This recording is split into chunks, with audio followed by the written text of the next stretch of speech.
أعوذ بالله من الشيطان الرجيم بسم الله الرحمن الرحيم الحمد لله رب العالمين والصلاة والسلام على أشرف الأنبياء والمرسلين سيدنا محمد اللهم صل على محمد وعلى أهل بيته الطيبين الطاهرين وعلى جميع الأنبياء والمرسلين وصحابته المنتجبين وعلى عباد الله الصالحين. Brothers, assalamu alaikum once again.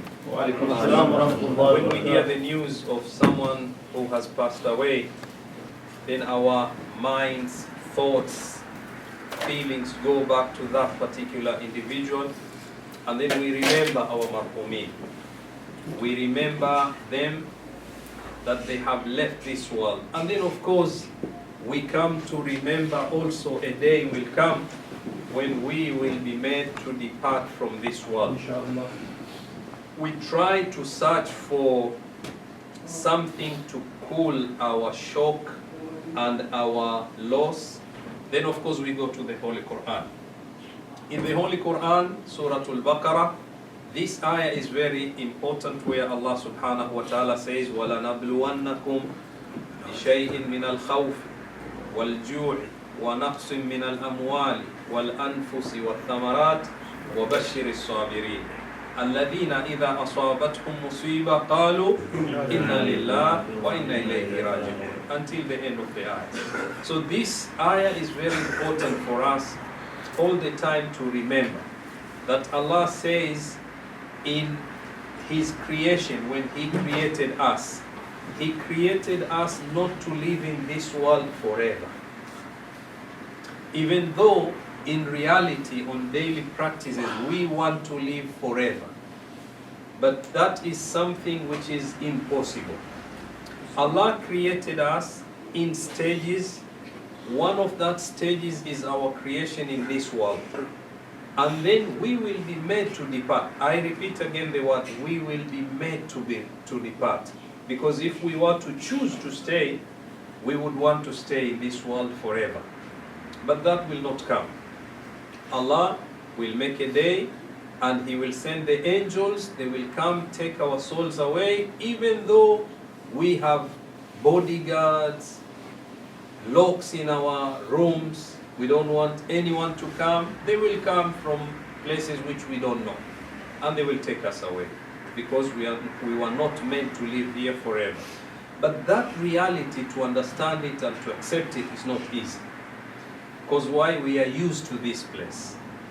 And that's why Imam Sajjad Ali ibn al-Hussein Zainul Abidin alayhi salam, he says, he defines death. Definition of death has got many types of definition. Imam Sajjad alayhi salam says death for us is like of two people.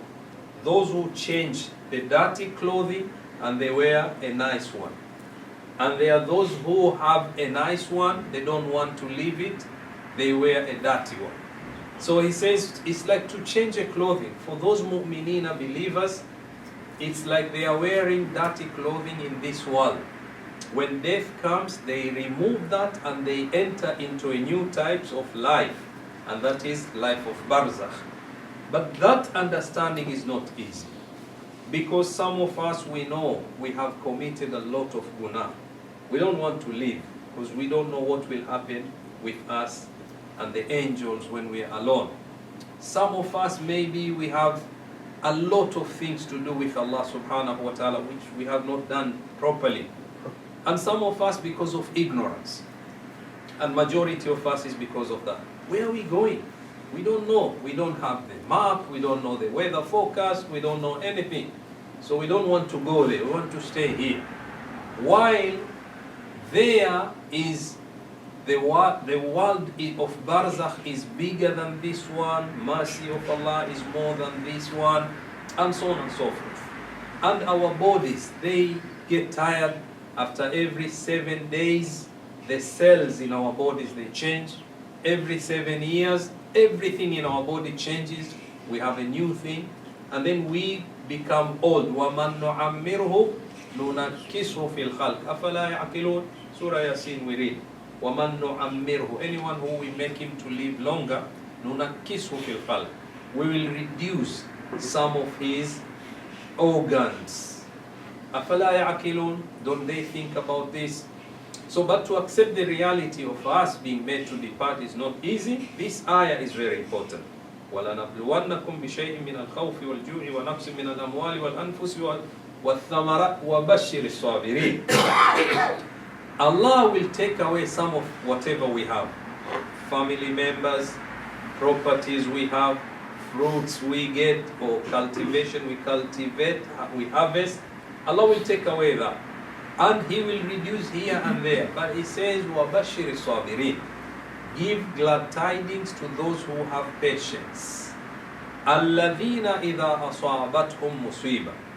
Those who, when the musibah, the calamity, the loss happen to them, قَالُوا, they say. قَالُوا, they say, is not just to say, to utter words. قَالُوا, they say and they believe. Inna lillah wa inna ilayhi raji'un. Indeed, we are from Allah, or we belongs to Allah. Wa inna ilayhi raji'un. And to Allah we shall return. We don't just say, but we say and believe and we live and we walk. Inna lillahi wa inna ilayhi raji'un. Unfortunately, sometimes when we forget, when someone dear, for example, sister, has passed away, then we come to remember, oh, there is a death. So here I need to get ready. But we need to make sure we remember death each and every time, because the Holy Prophet Muhammad sallallahu alayhi wa sallam, he says, أكثروا ذكر هادم اللذات. Make sure you remember death time and again, many times. Make as a habit to remember death. And look at him when he put these lessons in practice, or in a practical, and in practices. He used to go to Jannatul Baqi almost every day. Every day. Someone may say, oh, it's just near there. No, you need program. Rasulullah used to go visit the graves every day. There is a narration which says Sayyida Fatimatu Zahra salawatullahi wa salamu alayha, she used to go every week to visit the grave of Hamza. Hamza, the uncle of the Holy Prophet. Every Thursday, Fatima Zahra should go there. It is a habit which we need to cultivate. We need to remember that Inna lillahi wa inna ilayhi raji'un needs practice. Practical aspects of it is to visit the graves. And Rasulullah says, visit the graves because they will make you remember death. We have sometimes this arrogant, I and me and so on and so forth. When we visit graves, Kabristan, then you become like low. You look at it and you say, one day I'll be here. And that's why the ziyarah says when we visit the graves, we say, you have preceded us and we are going to join you. So this is very important for us. I know, for example, our brother Bakir, the loss is big. When you lose your sister, you're losing someone very special. What can we do in order for us to make sure we live with the marhum most of the time? Number one, give sadaqah, charity. Make sure you give charity in terms of charity which continues. Sadaqah jariyah. Dig a well, build an orphan for those aitam, build a school, make anything which whenever people get the benefit of that, they will remember whoever has done, they say thank you, the thawab will go to marhum. This is number one. Number two, majalis. In our houses, majalis, in our centers, majlis for this marhum, it's very important. And number three, if there is someone you can sponsor, for example, a student from the areas where people get difficulties in terms of life, sponsor a student or students. Let them study, pay for their fees. The thawab of this should go to marhum. This ongoing thing will make you a bit happy to say that at least we are doing something for the marhum. الَّذِينَ إِذَا أَصَابَتْهُمْ مُصِيبَةٌ قَالُوا إِنَّا لِلَّهِ وَإِنَّا إِلَيْهِ رَاجِعُونَ. For us, we need to remember a day will come when we will be made to depart. We will leave this world and we will leave our clothing, each and everything. Imam Sajjad alayhi salam again, he says, when I remember the moment which will come to me, why shouldn't I cry? Because I look at myself, now I'm dead. My body is placed on this muhtasal, the place which they wash the body. He says, people will remove my clothing, and then they will start to wash my body. They will turn me left and right.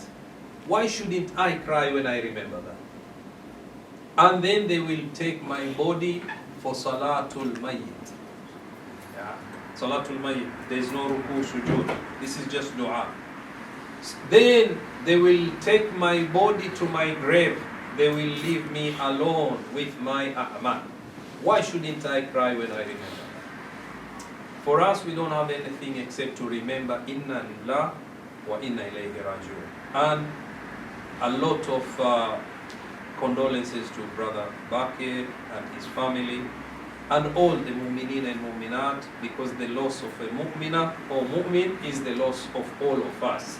But we need to make sure we work and we walk on Inna Lillahi wa Inna Ilayhi Raji'un. May Allah subhanahu wa ta'ala, we ask him sincerely to have mercy on the soul of Marhuma and to make her be with Muhammad wa Ali Muhammad inshallah, and to give patience to the family who have been left behind, and to ask Allah subhanahu wa ta'ala also to give us the best end in this world. And we ask Allah subhanahu wa ta'ala to give mercy, maghfirah to all the mu'mineen and mu'minat, muslimina and muslimat, bi rahmatika ya arhamar rahimin. وصلى الله على محمد وآله الطاهرين.